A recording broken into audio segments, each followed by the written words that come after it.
ఈ రోజు వీడియోలో మంచి వెజ్ బిర్యానీతో పాటుగా పన్నీర్ మటర్ కుర్మా అయితే చూసేద్దామా. అది కూడా బటర్ మసాలా లాగా సిమిలర్గా ఉంటుంది, బట్ అదైతే కాదనమాట. సో ఇవన్నీ కూడా ఇంగ్రీడియంట్స్ కావాల్సినవి. మీకు నచ్చిన కూరగాయలు అయితే ఇలా కట్ చేసి పెట్టేసుకోవాలన్నమాట. సో ఈ ఇంగ్రీడియంట్స్ అన్నీ నేనైతే ఇక్కడ క్లియర్గా చూపిస్తున్నాను కదా. అండ్ మళ్ళీ నేను చెప్తే అది క్లమ్జీ అయినట్టుగా ఉంటుందని నేనైతే చెప్పట్లేదు. సో మీరే చూసేసేయండి. తర్వాత అయితే పన్నీర్ తీసుకున్నాను నేను. మొత్తం కలిపి ఇక్కడైతే 400 grams దాకా అయితే తీసుకున్నాను అనమాట. సో ఎక్కువ ఉంటే మనకి కుర్మాకి బాగుంటుంది, మంచిగా పీసెస్ ఎక్కువ తగులుతాయని. దాంతోపాటు ఒక 2 గుప్పెళ్ళు ముందు రోజే నానబెట్టుకున్న బఠానీ తీసుకున్న తర్వాత ఆయిల్లో అయితే ఇలా హోల్ గరం మసాలా ఉంటుంది కదా, దాన్ని అయితే విడిపొడిగా వేసేసుకోవడమే. సాజీరా వేయగానే బటర్ కూడా వేసాం కదా, అది పొంగుతుంది చూసారు కదా. సో అలా వచ్చిందంటే ఇంకా టేస్ట్ ఎన్హాన్స్ అవుతుంది అనమాట. సో మొత్తానికైతే ఇలా అన్నీ యాడ్ చేసేసుకోవాలి అండ్ స్లోగా సిమ్లో పెట్టేసి అయితే వేయించుకోవాలి. తర్వాత ఇది కొంచెం అరగకుండా ఉంటుంది అండ్ ఫ్లేవర్ కోసం కూడా కాబట్టి నేనైతే ఇక్కడ సోంపు కూడా యాడ్ చేసుకున్నాను, ఒక స్పూన్ అంతా. సో ఇదంతా కూడా ఆల్ టుగెదర్ మంచిగా ఫ్రై అయిపోయాక అప్పుడు ఒక్కొక్కటిగా వెజిటబుల్స్ అండ్ ఆనియన్స్ అన్నిటిని అయితే యాడ్ చేసేసుకోవాలన్నమాట. మెయిన్ అరోమా ఎక్కడ ఉంటుందంటే మనకి పౌడర్ వేసుకుంటారు చాలామంది, బట్ ఇలా విడిగా వేసుకుంటే ఇంకా బాగుంటాయి, మనం తీసేయడానికి కూడా ఈజీగా ఉంటుందన్నమాట. సో ఇలాచి అన్నీ వేసుకున్న తర్వాత ఆనియన్స్ కూడా సన్నగా తరుక్కొని కొంచెం ఉప్పు వేసుకొని నలిపేసుకున్నామంటే అవి పొడి పొడిగా వస్తాయి. అవి ఫ్రై అయ్యాక కొంచెం అయితే అల్లం వెల్లుల్లిపాయ పేస్ట్ అయితే వేసుకున్నాను. ఇలా మంచిగా అన్నీ కలిపేసేసుకొని అది కొంచెం ఎక్కడ గోల్డెన్ బ్రౌన్ కలర్ వచ్చిందో అక్కడ దాకైతే మనం రానివ్వాలన్నమాట. సో తర్వాత ప్యాన్కి అయితే నేను ఇట్లా ఆయిల్ అప్లై చేస్తున్నాను. ఆయిల్ అండ్ బటర్ కూడా కొంచెం వేసుకున్నాను అనమాట. సో దాని మీద అయితే పన్నీర్ ఇలాగే డైరెక్ట్గా చిన్న చిన్న పీసెస్గా వేయించుకుంటే మాడిపోతుంది ఆర్ గట్టిగా అయిపోతాయి కదా.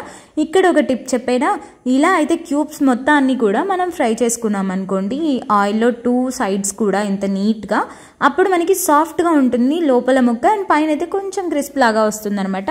వేయించాక చెప్తాను. అవి వేగుతూ ఉండే లోపలైతే ఇక్కడ ఒక్కొక్క వెజిటబుల్ వేసుకుందాం. ఫస్ట్ అయితే క్యారెట్ వేసాను, తర్వాత అవి కొంచెం క్యూబ్స్ లాగానే కట్ చేసుకున్నాను కదా, సేమ్ అలాగే ఆలు కూడా తీసుకున్నాను, ఆలు క్యూబ్స్ కూడా అలాగే వేసేసుకున్నాను అనమాట. దాంతో పాటుగా అయితే ఇలా క్యాప్సికమ్ అండ్ బఠానీ మెయిన్గా, ఎందుకంటే ముందే ఉడికించి పెట్టుకున్నాను కొన్ని బఠానీ, అది కూరలోకి వాడుతున్నాం. ఇందులో ఉడికించని బఠానీ అయితే వేసుకున్నాను అనమాట. ఇవి ఒక గుప్పెడే తీసుకున్నాను నేను. తర్వాత పచ్చి బఠానీ ఉంటాయి కదా గ్రీన్ కలర్వి, సో ఆ పీస్ కూడా వేసేసుకున్నాను.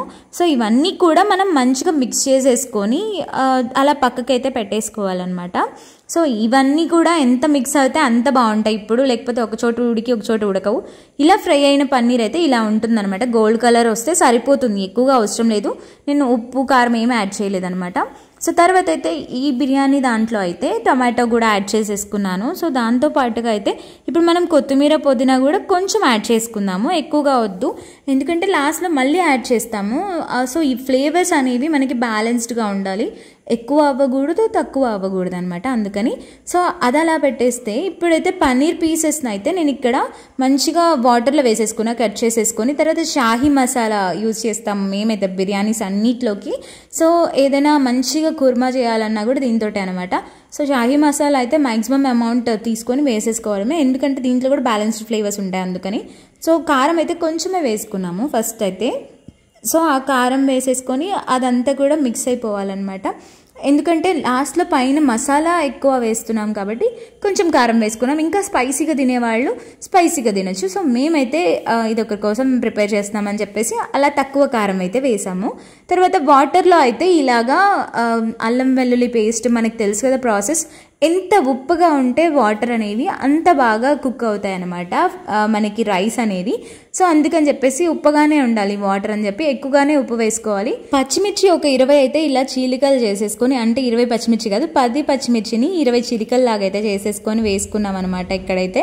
సో తర్వాత మళ్ళీ ఇందులో కూడా కొత్తిమీర పుదీనా, అంటే మన కారంకి తగ్గట్టు అండి ఏదైనా సరే. సో కొత్తిమీర పుదీనా వేసేసుకున్నాము అండ్ దీంట్లో అయితే కసూరి మేతి కొంచెం యాడ్ చేస్తున్నాను నేను.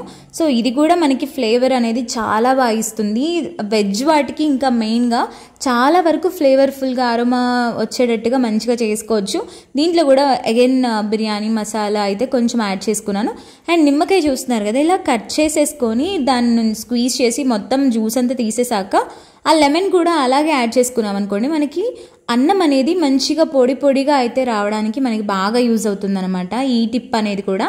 సో మనకి ఇదంతా కూడా బాగా బాయిల్ అయిపోవాలి.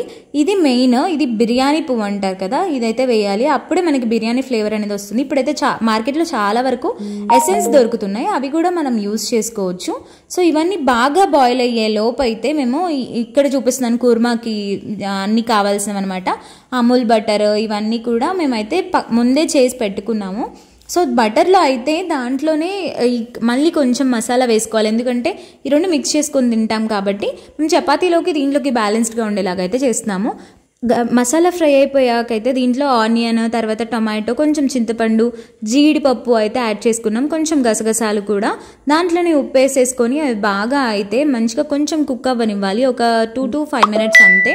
దాంట్లోనే మనం పసుపు అండ్ అల్లం వెల్లుల్లి కూడా వేసేసుకొని మంచిగా కుక్ అయిపోయాక వాటిని అయితే మిక్సీ పట్టేసుకోవాలన్నమాట.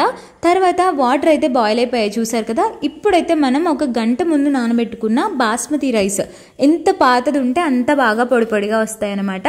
సో నీళ్ళు కూడా సరిపోతాయి మనకైతే. సో అందుకని చెప్పేసి మేము ఇక్కడైతే 1కి 2.5 glasses పోసుకున్నాం, ఎందుకంటే ఆ వాటర్ మేము పారబోయమన్నమాట. నెక్స్ట్ ఏమైనా కుర్మాస్ చేసినప్పుడు వాడతాము, లేదంటే మళ్ళీ ఏమైనా వేటిలోకైనా యూజ్ చేసుకోవడానికి బాగుంటుంది కర్రీస్లోకి అని చెప్పేసి మేమైతే ఆ వాటర్ పారబోయమన్నమాట. సో తర్వాత ఇలా ఒక లేయర్ అయితే నేను ఫస్ట్ బిర్యానీ గిన్నెలోకి రైస్ ఎందుకు తీసుకుంటున్నానంటే అడుగున కూర ఉంటే మాడిపోతుంది, అదే రైస్ అనుకోండి మాడకుండా మనకి రెసిస్ట్ చేస్తుంది అనమాట. అందుకని చెప్పేసి ఫస్ట్ రైస్ లేయర్ అయితే తీసుకున్న తర్వాత అప్పుడు వెజిటేబుల్ లేయర్ అనేది మనం ఫామ్ చేసుకుంటున్నాం. ఇక్కడ సేమ్ అదే ఫాలో అయిపోవాలన్నమాట. పైన మళ్ళీ ఇంకా కొంచెం రైస్ అండ్ వెజిటబుల్స్. సో ఇలాగే మొత్తం ఎన్ని లేయర్స్ కావాలనుకుంటే, ఎంతమందికి కావాలనుకుంటే అంతమందికి అయితే చేసుకోవచ్చు.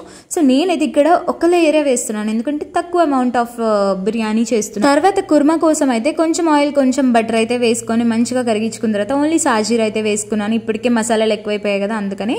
సో దాంట్లో అయితే మళ్ళీ ఆనియన్ అండ్ అల్లం వెల్లుల్లి పేస్ట్ వేసేసుకొని ఫ్రై చేసుకోవాలి. ఆలోపు అయితే మనం దమ్కి పెట్టేసుకున్నాం. ఇలా తడి టవల్ కప్పుకుంటే ఏంటంటే చుట్టుకుంటే దాని చుట్టూ మనకంటే బయటికి పోకుండా ఉంటుందన్నమాట ఆ దమ్ అనేది. తర్వాత ఇందాక పేస్ట్ పట్టుకున్నాం కదా, అది పసుపు, కారం, ఉప్పు అనేది ఈ స్టేజ్లోనే యాడ్ చేసేసుకొని, సో నేనైతే ఇక్కడ కొంచెం ధనియాల పొడి అండ్ షాహీ మసాలా కూడా ఈ స్టేజ్లోనే యాడ్ చేసేసి అన్నీ అలా కొంచెం వాటర్ పోసేసి వదిలేసామనుకోండి మనకి ఎంత బాగా వస్తుందంటే. యూజ్ చేసే వాటర్ కూడా నేను చెప్పాను కదా ఇందాక, బిర్యానీ రైస్ ఉడకగా మిగిలిన వాటర్ అనమాట. దీంట్లో కూడా ఉప్పు ఉంటుంది కాబట్టి మేము ఉప్పు అనేది ఇక్కడ తక్కువ యాడ్ చేసుకుంటున్నాము కుర్మాలో. సో అదే వాటర్ పోసామనుకోండి ఇంకా చిక్కగా కూడా వస్తుంది మనకి, ఎందుకంటే కొంచెం బియ్యం గంజిలాగా ఉంటాయి కదా, ఇంకా చిక్కగా వస్తుంది అనమాట మన కుర్మా అనేది. ఇది కూడా ఒక రకమైన టిప్పే. సో ఇదన్నిట్లో మనం ఇందాక బాయిల్ చేసుకున్న మటర్ ఏదైతే ఉందో అది కూడా వేసేసుకోవాలి. దాంతో పాటుగానే పన్నీర్ పీసెస్ కూడా యాడ్ చేసుకున్నాం. చూసారు కదా ఎన్ని పన్నీర్ పీసెస్ ఉన్నా కూడా ఆ వాటర్లో తెలియట్లేదు, ఎందుకంటే అది ఇంకా దగ్గరికి గ్రేవీ లాగా అయ్యేదాకా మనం వెయిట్ చేయాలి కాబట్టి. సో దీంట్లోనే కసూరి మెతి కూడా యాడ్ చేసేసుకున్నాము. చాలా డెలీషియస్గా ఎంత కనిపిస్తుందో అంతకంటే ఎక్కువ బాగుందనమాట. పైన నుంచి ఫ్రెష్ క్రీమ్ వేసుకోవచ్చు, బట్ మేము బటర్ ఎక్కువ వేస్తున్నాం కాబట్టి ఫ్రెష్ క్రీమ్ అయితే అవసరం లేదనమాట. మంచిగా చూసారు కదా థిక్గా గ్రేవీ లాగా అయితే అయింది. ఇంకా బటర్ అయితే యాడ్ చేసాము. మేము మ్యాక్సిమం బటర్ తోటే దీన్ని ఫ్లేవర్ అయితే ఎన్హాన్స్ చేస్తున్నాం అనమాట. సో ఇదైతే రెడీ అయిపోయింది. ఇంతే ఇంకా కుర్మా అండ్ బిర్యానీ కూడా ఇంత పొడి పొడిగా అయితే వచ్చేసింది. సో ఈ రెండు ప్రాసెస్ తెలిస్తే చాలు, దానిలోనే మనమైతే మష్రూమ్స్ కానీ పనీర్తో కానీ లేకపోతే వెజిటబుల్స్తో కానీ కుర్మాస్ చేసుకోవచ్చు, యాజ్ వెల్ మనం బిర్యానీస్ కూడా చేసుకోవచ్చు. మీరు ఇలాగే చేస్తారా? ఏదైనా డిఫరెన్స్ ఉందా? కామెంట్.